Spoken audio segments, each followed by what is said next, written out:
Hello everyone. आज मैं शरीफ sir आपका अपने यूट्यूब चैनल में स्वागत करता हूं। Welcome to my YouTube channel Bio Hope. आज मैं आपको 12th बायोलॉजी का एक topic law of incomplete dominance और कोडोमिनेंस ये पढ़ाऊँगा बेटा। अभी आपने देखा था पिछली हमने कुछ वीडियो डाली हैं जिसमें हमने जनरल इंट्रोडक्शन जेनेटिक्स का डाला है एक वीडियो में, और एक वीडियो में मेंडल्स लॉ डिस्कस किए हैं, और एक वीडियो में सेक्स डिटर्मिनेशन वाला टॉपिक डिस्कस किया है। अब उसके आगे का टॉपिक पे मैं आता हूँ बेटा, बहुत ध्यान से देखिएगा, बहुत अच्छा टॉपिक है। ये क्वेश्चन क्लास 12th में बहुत पूछा जाता है, जिसको मैं स्टार्ट करूँगा अभी पढ़ाना। टॉपिक का नाम है law of incomplete dominance. Law of incomplete dominance ये देखेंगे आप लोग। Law of incomplete dominance. देखिए अभी हमने जब मेंडल्स लॉ पढ़ाया था आपको, तो उसमें लॉ ऑफ डोमिनेंस के बारे में जिक्र किया था कि वो मेंडल्स ने जो कहानी पूरी लिखी थी अपनी बुक्स में, और बाद में 3 रीडिस्कवर जो मेंडल के उन्होंने मिलकर उसे जब काट छाँट करके 3 लॉ बनाए थे, उसमें पहले लॉ का नाम था लॉ ऑफ डोमिनेंस, दूसरा था लॉ ऑफ सेग्रीगेशन, तीसरा था लॉ ऑफ इंडिपेंडेंट असॉर्टमेंट। तो पहला जो लॉ ऑफ डोमिनेंस था उसकी कहानी ये थी कि जब 2 डिफरेंट वैरायटी वाले प्लांट का आपस में क्रॉस कराया गया था, तो F1 जनरेशन में सभी डोमिनेंट कैरेक्टर वाले पौधे डेवलप हुए थे, क्योंकि जो 2 वैरायटी मेंडल ने ली थी उनमें से एक डोमिनेंट थी और एक रिसेसिव थी, और जब दोनों को क्रॉस कराया गया तो F1 जनरेशन में सभी कैरेक्टर डोमिनेंट वाले आए थे, इसलिए उसे लॉ ऑफ डोमिनेंस कहा गया था। ठीक है बेटा।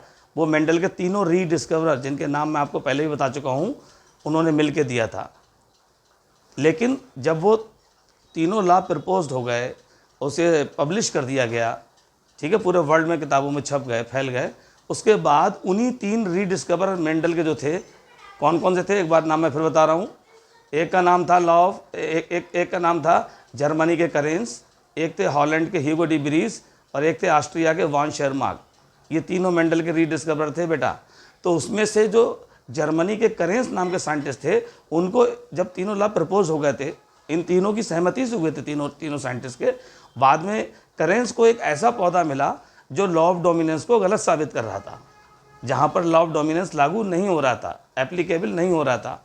मैं उसके बारे में बताऊँ। सबसे पहले तो ये लॉ किसने प्रपोज किया आपको मालूम होना चाहिए। ठीक है। Law of incomplete dominance, it is proposed by एक साइंटिस्ट है, उनका नाम था करेंस। ये वही करेंस हैं जो मेंडल के 3 रीडिस्कवर थे, उनमें से जो एक थे, जर्मनी के। कहाँ के थे रहने वाले बेटा? From Germany.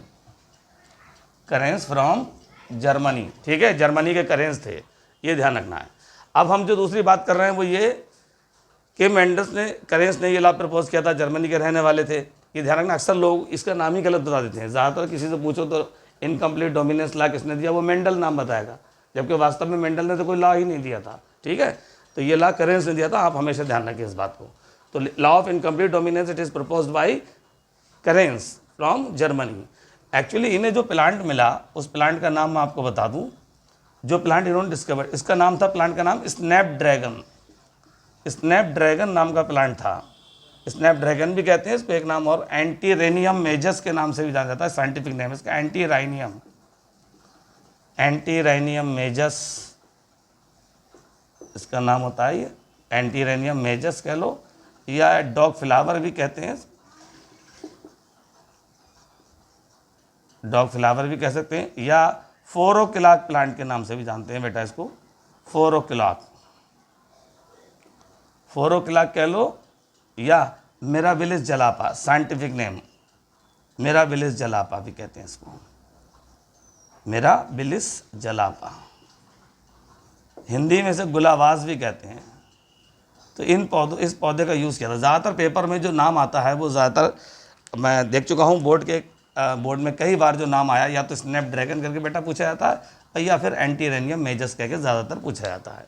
तो इस प्लांट में इन्हें 2 वैरायटी मिली। सबसे पहले एक तो ऐसी वैरायटी थी जो रेड फ्लावर वाली थी, जिनमें रेड फ्लावर आते थे इन प्लांट्स के, और एक वैरायटी ऐसी थी जिसमें वाइट फ्लावर आते थे। बस फ़र्क क्या था, इन दोनों में कोई प्लांट किसी दूसरे प्लांट पर डोमिनेंट नहीं था, कोई प्लांट किसी दूसरे पर डोमिनेंट नहीं था। ये ध्यान रखना है आपको। देखिए मैं क्रॉस करके दिखाता हूँ ताकि आपको समझ में आ जाए, ठीक है, पूरी तरह से। पहले सबसे पहले इसका मैं एग्जाम्पल के तौर पे यहाँ ले रहा हूँ, एग्जाम्पल क्रास के फॉर्म में ले रहा हूँ। देखिए जैसे सबसे पहले क्या कह रहा हूँ, उन्होंने एक रेड फ्लावर वाली वैरायटी ली। रेड फ्लावर जो वैरायटी ली गई थी प्लांट की, उसको कैपिटल आर एलील से शो किया गया। और एक वाइट फ्लावर वैरायटी ली गई, वाइट फ्लावर वैरायटी ली गई। वाइट फ्लावर जो वैरायटी है उसको स्मॉल आर एलील से शो किया गया। फिर क्या गया, पहले इसके गैमीट फार्मेशन किया गया। जब मैंने बताया था दोनों जब एक से होती हैं तो उनको हम एक जगह लिख लेंगे, ये गैमीट फार्मेशन होता है। हम दो जगह भी लिख सकते हैं लेकिन दोनों सेम है तो ये गैमीट इस तरह से बना लेते हैं। ये मैं पिछले मेंडल्स लॉ में समझा चुका हूँ आपको, गैमीट कैसे बनाते हैं वो आप देखिएगा अगर नहीं मालूम है तो। इसका हम गैमीट बनाते हैं, इसका गैमीट ये बना लिया। खाली गैमीट लिखने का भी हाफ मार्क्स मिलता है बोर्ड में हमें, जो हमको आंसर की टीचर्स को मिलती है उसमें हाफ मार्क्स का मेंशन किया होता है कि वो गैमीट बनाने के हाफ मार्क्स दिए जाते हैं। इनका जब हमने क्रॉस कराया, इसका जब इससे क्रॉस कराया, देखिए मैंने यहाँ कहीं भी डोमिनेंट या रिसेसिव नहीं लिखा है, ध्यान करें। ना तो यहाँ डोमिनेंट, ना यहाँ डोमिनेंट, ना यहाँ रिसेसिव, ना यहाँ रिसेसिव, क्योंकि यहाँ दोनों ही प्लांट कोई किसी पे ना तो डोमिनेंट है और ना ही रिसेसिव है, ठीक है। तो अब क्या हुआ कंडीशन, जब हम इसका क्रॉस जब इससे कराएंगे, इस रेड वाले का क्रॉस इससे कराएंगे, ये रेड वाले का कैपिटल आर जीन और वाइट वाले का स्मॉल आर जीन, ये ले लिया हमने। ये हमारी F1 हाइब्रिड बन गया। क्या बन गया बेटा, F1 हाइब्रिड कहते हैं इसको। ये पहली जनरेशन होती है F1 हाइब्रिड। अब चूंकि अगर रेड वाला इसके ऊपर डोमिनेट होता तो बेटा ये F1 हाइब्रिड हमेशा रेड कलर का शो होता। अब चूंकि ये इसके ऊपर डोमिनेट नहीं है या इसके ऊपर डोमिनेट नहीं है तो इन दोनों में से तो कोई कलर बनने वाला नहीं है यहाँ पर। तो क्या होने वाला है, इन दोनों में से तो कोई कलर बेटा बनने वाला है नहीं। अब क्या होता है, जब रेड और वाइट कलर को आपस में मिलाया जाता है, आप अंदाज लगा लो कौन सा कलर बनता है, क्योंकि कोई किसी पे डोमिनेट नहीं है। तो जब रेड को वाइट से मिलाएंगे तो दोनों के बीच का कलर आएगा। आप घर पर मिला के देख लेना, जब रेड कलर को वाइट से मिलाते हैं तो पिंक कलर डेवलप हो जाता है बेटा। तो यहाँ जो बनेगा वो पिंक कलर के प्लांट डेवलप हुए F1 जनरेशन में। ऑल प्लांट आर पिंक, ये पिंक फ्लावर होते हैं हाइब्रिड प्लांट, ठीक है। अब क्या हुआ, इन पिंक की आपस में सेल्फिंग कराना है। सेल्फिंग का मतलब आपस में क्रॉस कराना है इन पौधों का आपस में। तो ये लिखना पड़ता है हमको, लिखे बगैर नंबर नहीं मिलेगा। ये सेल्फिंग कराते हैं। देखिए सेल्फिंग कैसे कराएंगे, पिंक का पिंक से ही क्रॉस कराना है। ये देख pink capital R small R pink flower था ये पिंक, इसका cross capital R small R से ही कराना है। ये क्रॉस करा के दिखा रहे हैं। एक चेकर बोर्ड बनाएंगे, दो जीन इधर बेटा दिखाई दे रहे हैं, दो एलील और दो इधर हैं, तो दो दूनी चार, चार खाने बनाते हैं। हमने ये पहले भी आपको बताया था, इस तरह से 4 चैम्बर बनाएंगे। ये देखिए ये पहले कैपिटल आर लिखा हुआ है नंबर 1 पे, तो पहले खाने के बाहर यहाँ कैपिटल आर लिख देंगे। फिर दूसरा स्मॉल आर लिखा, दूसरे खाने के बाहर यहाँ स्मॉल आर लिख देंगे। इधर कैपिटल आर लिखा है तो पहले खाने के ऊपर कैपिटल आर लिख देंगे। इधर स्मॉल आर लिखा है तो दूसरे खाने के ऊपर स्मॉल आर लिख देंगे। ये हमारा F2 जनरेशन हो जाता है बेटा, F2। ये पहली जनरेशन थी F1 पिंक, और जब पिंक का पिंक से क्रॉस करा दिया तो ये F2 जनरेशन यानी सेकेंड जनरेशन निकल कर आ रही है। अब इसको क्रॉस कराएं तो कैसे कराएं, ये हमने देखिए पहले कैपिटल आर का इस वाले कैपिटल आर से क्रॉस कराया तो कैपिटल आर ये हम जानते हैं प्योर रेड बन गया, ऐसा वाला प्योर रेड प्लांट, ठीक है, रेड फ्लावर। इस कैपिटल आर का स्मॉल आर से क्रॉस कराएंगे। कैपिटल आर का जब स्मॉल से कराते हैं तो देखो क्या बनता है, कैपिटल आर स्मॉल आर जब बनता है पिंक बन जाता है। इस कैपिटल आर का स्मॉल आर से क्रॉस कराएंगे, ये भी पिंक बना बेटा। इस स्मॉल आर का इस वाले स्मॉल आर से क्रॉस कराएंगे, ये कैसा बना, वाइट। अब हम पहले इनका नाम लिख लें ताकि क्लियर हो जाए कि हमने बनाया क्या एक्चुअली। ये कैपिटल आर मिलके क्या कहलाते हैं, ये कहलाते हैं रेड, और ये कहलाते हैं pink, capital R small R. ये वाला भी पिंक कहलाएगा, कैपिटल आर स्मॉल आर। और ये स्मॉल आर जो है हमारा ये वाइट कहलाएगा बेटा, वाइट।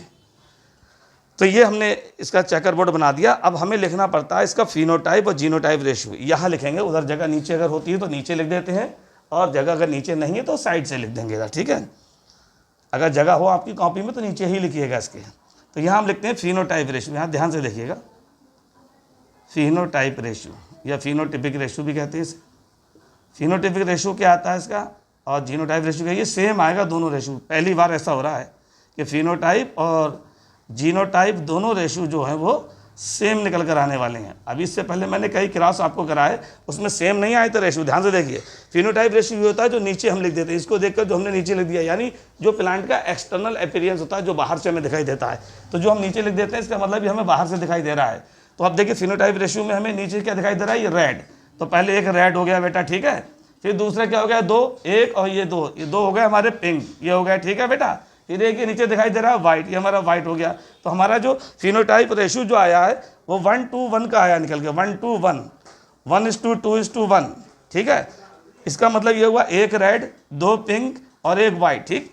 अब जीनोटाइप रेशियो देखिए, जीनोटाइप रेशियो कैपिटल आर एक ही जगह लिखा हुआ है, इन चारों में देख लीजिए, कैपिटल आर एक ही जगह लिखा हुआ, तो हमने 1 बना लिया, एक ही जगह है। चलिए कैपिटल आर स्मॉल आर 2 जगह लिखा हुआ है, तो हमने 2 जगह बना लिया, 2 लिख दिया इसकी जगह। स्मॉल आर 1 जगह लिखा हुआ है, ये 1। तो ये सेम रहता है। लॉ ऑफ इनकम्प्लीट डोमिनेंस एक ऐसा लॉ है जिसमें फिनोटाइप और genotype ratio will be same, हमेशा एक ही होगा, सेम होगा। क्यों होगा? और ये रेशियो हमेशा 1:1 होगा, ठीक है, ये ध्यान रखना। इतनी बात क्लियर हो गई सब बच्चों की।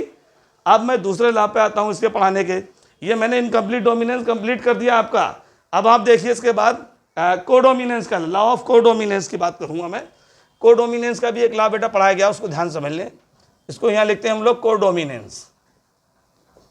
कोडोमिनेंस हिंदी वाले बच्चे ये समझेंगे, इसे सह प्रभाविता कहते हैं, सह प्रभाविता, हिंदी में सह प्रभावी, सह प्रभाविता के नाम से जानते हैं कोडोमिनेंस को, ठीक है। अब क्या हुआ, कोडोमिनेंस में क्या करना है हमको? यहाँ तो कहानी हमने समझाई कि कोई किसी पे डोमिनेंट नहीं थी वैरायटी, इसलिए दोनों के बीच क्या कैरेक्टर आ गया, बीच क्या कैरेक्टर है यहाँ पिंक। यहाँ क्या होता है, यहाँ जब क्रॉस करा रहे हैं, इसके एग्जाम्पल पहले हम आपको बता दें, 2 एग्जाम्पल लेंगे। कोडोमिनेंस का एक सबसे बेस्ट एग्जाम्पल हमारा ब्लड ग्रुप होता है बेटा।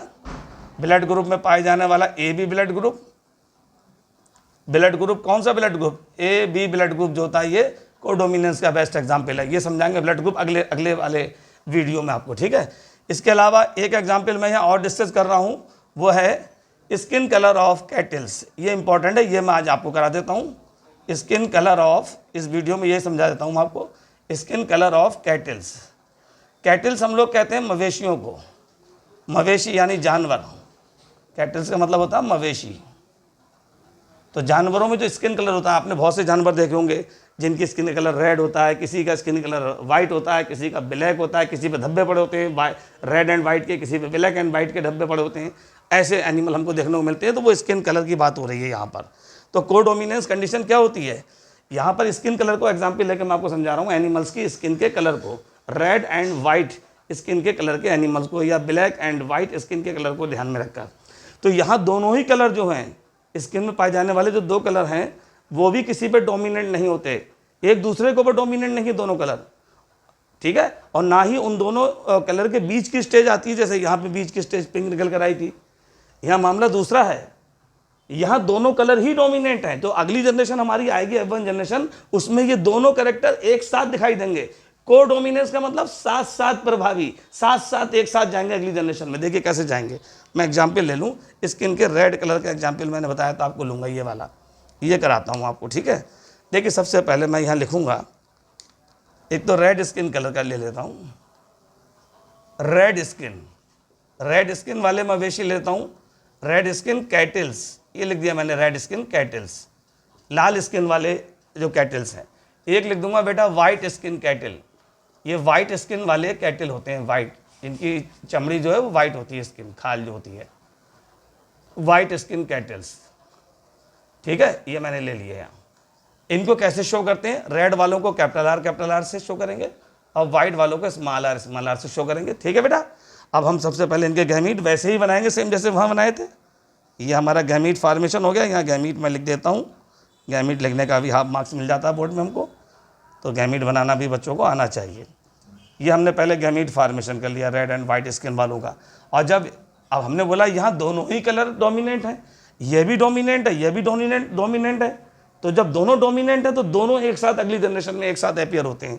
देखिए ये वाले का जब इससे क्रॉस कराएंगे, रेड का वाइट से यहाँ क्रॉस करा रहे हैं, ये रेड वाला हो गया, ये कलर भी आएगा और ये वाइट।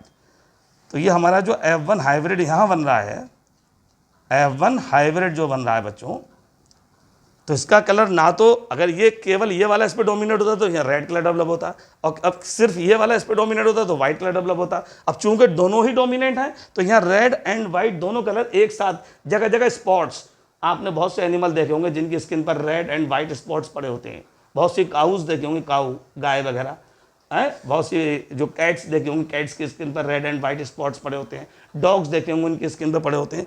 तो ये काऊ के अंदर मैं बता रहा हूँ इन एनिमल्स में ये कलर देखने को मिलता है। तो यहाँ जो कलर डेवलप हो रहा है वो रेड एंड वाइट दोनों एक साथ डेवलप हो रहे हैं।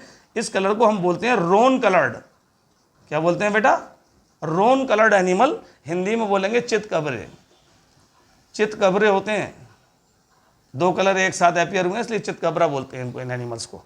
और जब हम इनकी सेल्फिंग कराएंगे, सेल्फिंग कराने के बाद क्या घटना घटेगी? बिल्कुल सेम वैसे ही क्रास बनना है 100% जैसा पहले बना चुके हैं। यहाँ सेल्फिंग लिखेंगे।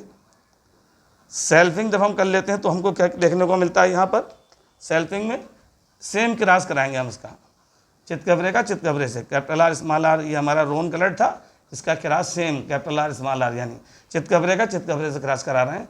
तो हमारा जो जनरेशन डेवलप होने वाला है, या पहले क्रास बनाएंगे। 2 जीन इधर है बेटा, 2 इधर है, 2 दूनी 4। ये 4 हम पहले ऐसे खाने बनाते हैं, सेम वैसे ही जैसे अभी बताया मैंने आपको, ये बना रहे हैं ऐसे सेम। ठीक है, यहाँ देखिए 4 खाने बनना था, ऐसे 4 खाने मैंने बना लिए।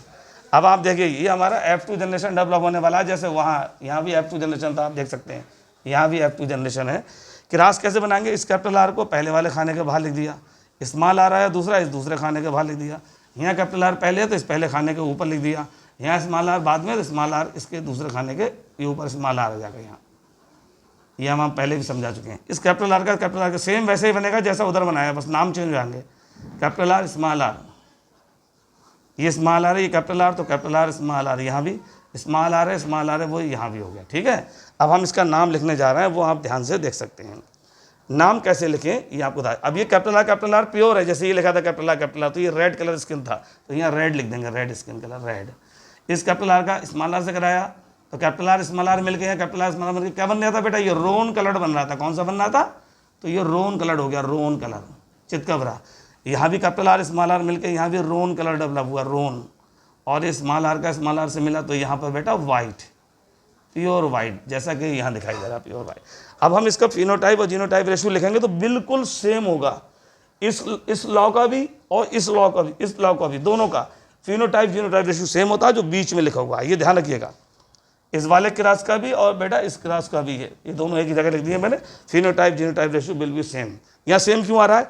अगर मैं इसका फिनोटाइप रेशियो आपको दिखाऊं तो देखो, तो एक रेड नीचे लिखा, तो एक रेड, 2 रोन कलर्ड हो गया बेटा। ठीक है, एक वाइट हो गया। देखिए ऐसी जीनोटाइप रेशियो देखो, कैपिटल आर सेम वैसी, एक जगह कैपिटल आर एक जगह हो गया, कैपिटल आर स्मॉल आर यहाँ भी 2 जगह है और वहाँ भी 2 जगह था, स्मॉल आर यहाँ भी एक जगह, यहाँ। ठीक है, तो इन दोनों ही लॉ में, चाहे लॉ ऑफ इनकम्प्लीट डोमिनेंस हो चाहे को डोमिनेंस हो, दोनों में जीनोटाइप और फिनोटाइप रेशियो सेम होता है, और ये रेशियो 1:2:1 यानी 1:1 का रेशियो आता है।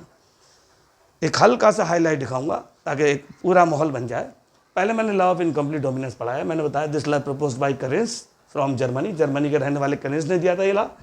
इन्होंने जो प्लांट देखा जो लॉ ऑफ डोमिनेंस पे लागू नहीं हो रहा था, जिसके ऊपर लॉ ऑफ डोमिनेंस लागू नहीं हो रहा था, इसीलिए इसका नाम इनकम्प्लीट डोमिनेंस रखा गया, क्योंकि इसमें लॉ ऑफ डोमिनेंस लागू ही नहीं होता, इसलिए इसका नाम रख दिया लॉ ऑफ इनकम्प्लीट डोमिनेंस। इसे हम एक्सेप्शन ऑफ मेंडल लॉ भी कह सकते हैं, ये मेंडल लॉ में एक्सेप्शन होता है। तो जो प्लांट इन्होंने बाद में डिस्कवर किया था जिसमें लॉ ऑफ इनकम्प्लीट डोमिनेंस में जिसे पढ़ा गया, जिस पे लॉ ऑफ डोमिनेंस लागू नहीं हो रहा था, उसका नाम था स्नैपड्रैगन या एंटीरेनियम मेजस या डॉग फ्लावर या 4 ओक प्लांट या मिराबिली जलापा भी कहते हैं।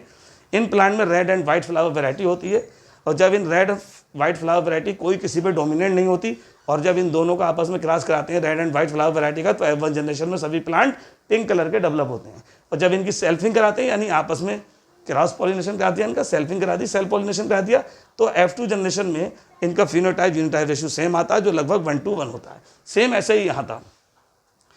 कोडोमिनेंस में बताया गया, इसका एग्जाम्पल हमारा blood group A B, blood group भी कोडोमिनेंस का एग्जाम्पल है। यहाँ पर देखिए आप, एक skin colour of cattle, cattles में मवेशियों में पाए जाने वाले स्किन कलर भी कोडोमिनेंस होते हैं। यहाँ कोई एक कलर दूसरे कलर पर डोमिनेंस नहीं होगा, और ना ही इसके बीच की स्टेज होगी कहीं। जैसे यहाँ बीच की स्टेज पिंक कलर आ गया था, रेड एंड व्हाइट का क्लास कराया, बीच की स्टेज पिंक आ गई, यहाँ नहीं आती ऐसी।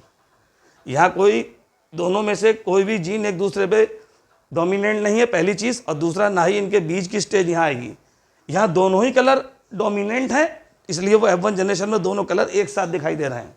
तो जब जब रेड स्किन कलर वाले मवेशी का, कैटल्स का, वाइट स्किन कलर वाले मवेशी या कैटल से क्रॉस कराते हैं, रेड के लिए कैपिटल आर, वाइट के लिए स्मॉल आर लेते हैं। इनके पहले गैमीट बना लिया, जब क्रॉस कराया तो कैपिटल आर रेड के लिए, वाइट के लिए स्मॉल आर।